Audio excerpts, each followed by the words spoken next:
Hi everyone, this is Marianne and welcome to a series on my channel called 5 Minute Book Talk, in which I take roughly 5 minutes to talk about a book that I have read while I flip through the book.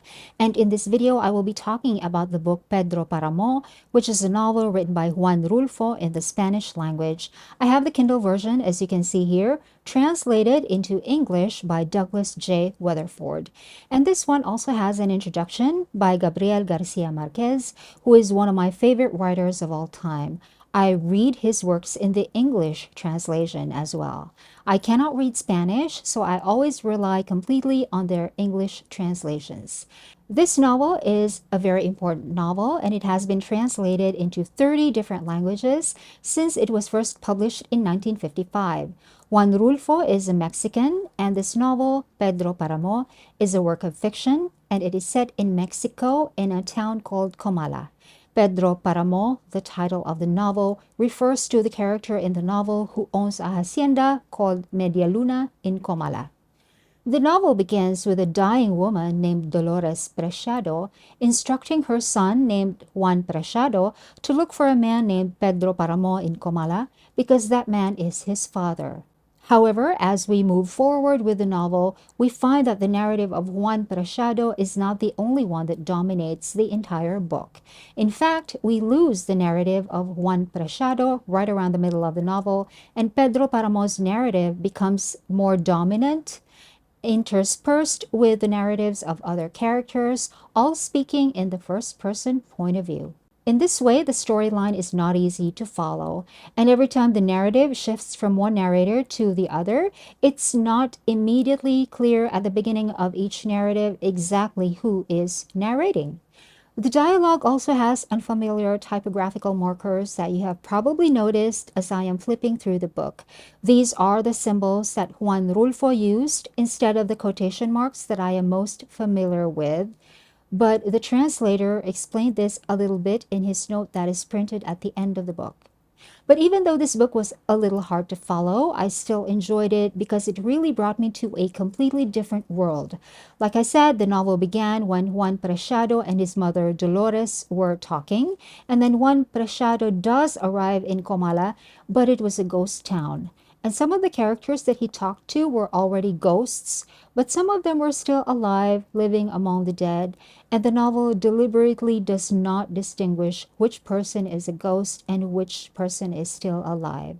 There are also incidents of the voices of ghosts talking to other people who are still alive. Sometimes their voices are carried in the wind, but sometimes they literally speak from the grave across the ground, and we can still hear the sound of them scratching at the insides of their coffins. But this is not a horror story. It is one of the earlier works of magical realism, in my opinion, because it places the supernatural together with the natural world in a way that is very, very organic. There is no divide between the supernatural and the natural world. Both worlds in the novel exist together on the same plane, and it is not made to sound horrific. It is made to seem very natural, even ordinary, and not at all a cause of surprise. That is how magical realism is.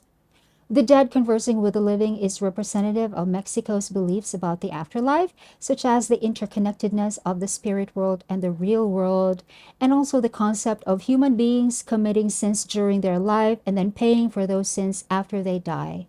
The novel also includes love, but the love in the novel is painful and unrequited, especially in the case of Pedro Paramo himself, who has been in love with Susana ever since he was a boy, but she grew up and married another man.